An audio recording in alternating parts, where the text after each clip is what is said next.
क्या डमरू बजेगा?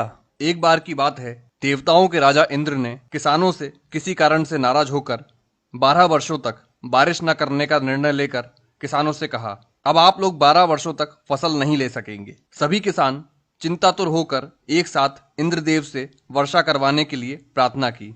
इंद्र ने कहा, यदि शंकर अपना डमरू बजा देंगे तो वर्षा हो सकती है। इंद्र ने किसानों को यह उपाय तो बताया, लेकिन साथ में गुप्त वार्ता कर भगवान शिव से यह आग्रह कर दिया कि किसानों ने जानबूझकर मेरा अपमान किया है, इसलिए प्रभु, देवताओं की रक्षा के लिए, देवताओं के मान सम्मान के लिए आप किसानों से सहमत ना होना। जब किसान भगवान शंकर के पास पहुंचे तो भगवान ने उन्हें कहा, डमरू तो 12 वर्ष बाद ही बजेगा।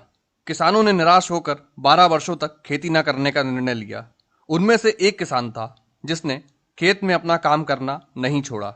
वो नियमित रूप से खेत जोतना, निंदाई, गुड़ाई, बीज बोने का काम कर रहा था। ये माजरा देखकर गांव के किसान उसका मजाक उड़ाने लगे। कुछ वर्षों बाद गांव वाले इस परिश्रमी किसान से पूछने लगे, जब आपको पता है कि 12 वर्षों तक वर्षा नहीं होने वाली है, तो अपना समय और ऊर्जा क्यों नष्ट कर रहे हो? उस किसान ने उत्तर दिया, मैं भी जानता हूं कि 12 वर्ष फसल नहीं आने वाली है, लेकिन मैं ये काम अपने अभ्यास के लिए कर रहा हूं, क्योंकि 12 साल कुछ न करके मैं खेती किसानी का काम भूल जाऊंगा। मेरे शरीर की श्रम करने की आदत छूट जाएगी। इसलिए काम मैं नियमित रूप से कर रहा हूं, ताकि जब 12 वर्ष बाद वर्षा होगी तब मुझे अपना काम करने के लिए कोई कठिनाई ना होगी। ये जो तार्किक चर्चा हो रही थी किसानों के बीच में, इसे माता पार्वती भी सुन रही थी। बात सुनने के बाद माता भगवान के पास पहुंची और सहज रूप से बोली, प्रभु, आप भी 12 वर्षों के बाद डमरू बजाना भूल सकते हैं। माता पार्वती की बात सुनकर भोले बाबा चिंतित हो गए। अपना डमरू बज रहा है या नहीं, ये देखने के लिए उन्होंने डमरू उठाया और बजाने का प्रयत्न करने लगे। जैसे ही डमरू बजा, बारिश शुरू हो गई। जो किसान अपने खेत में नियमित रूप से काम कर रहा था, उसके खेत में तो भरपूर फसल आ गई।